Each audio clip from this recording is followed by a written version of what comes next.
আসসালামু আলাইকুম। কেমন আছেন সবাই? আশা করি ভালো আছেন। আমি আলহামদুলিল্লাহ ভালো।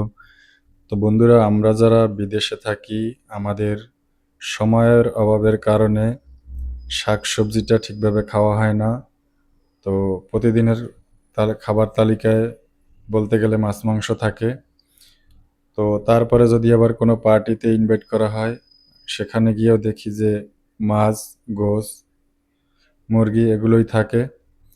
তো এসবের বাইরে গিয়ে ভিন্ন কিছু আয়োজন করেছেন আমাদের জামাল ভাই। আজকে একটি পার্টির আয়োজন করছেন। পার্টিটির নাম ভর্তা পার্টি। তো এখানে প্রায় ২০ থেকে ২৫ আইটেমের ভর্তার আয়োজন করছেন জামাল ভাই। আসলে যেটা ভাবাই অসম্ভব বিদেশের বাড়িতে, তো তিনি সেটা অসম্ভবকে সম্ভব করছেন। তো এক কথায় বলা যায় এটা লেবাননে ১ম বার কেউ করছে, লেবাননের ইতিহাসে। তো আমাদের এই ভর্তা পার্টিতে কি, কি আইটেমের ভর্তা ছিল সেটাই আমি আপনাদেরকে এবার শুনাইতেছি।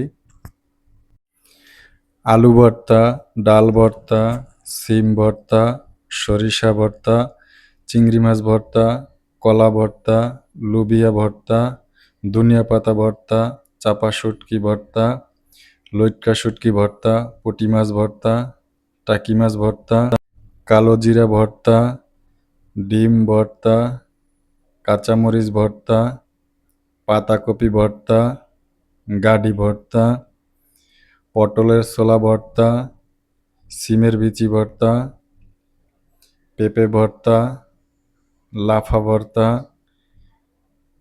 কলার ছোলা ভর্তা, কাঁঠালের বিচি ভর্তা, লাউয়ের ছোলা ভর্তা, মিষ্টি কুমড়ো ভর্তা এবং মিষ্টি কুমড়োর ছোলা ভর্তা। আসলে ভর্তাটা মোটামুটি সবাই পছন্দ করে। আমার মনে হয় না কেউ আছে যে পছন্দ করে না। তো এরকম একটি পার্টি আয়োজন করার জন্য জামাল ভাইকে অসংখ্য ধন্যবাদ জানাই।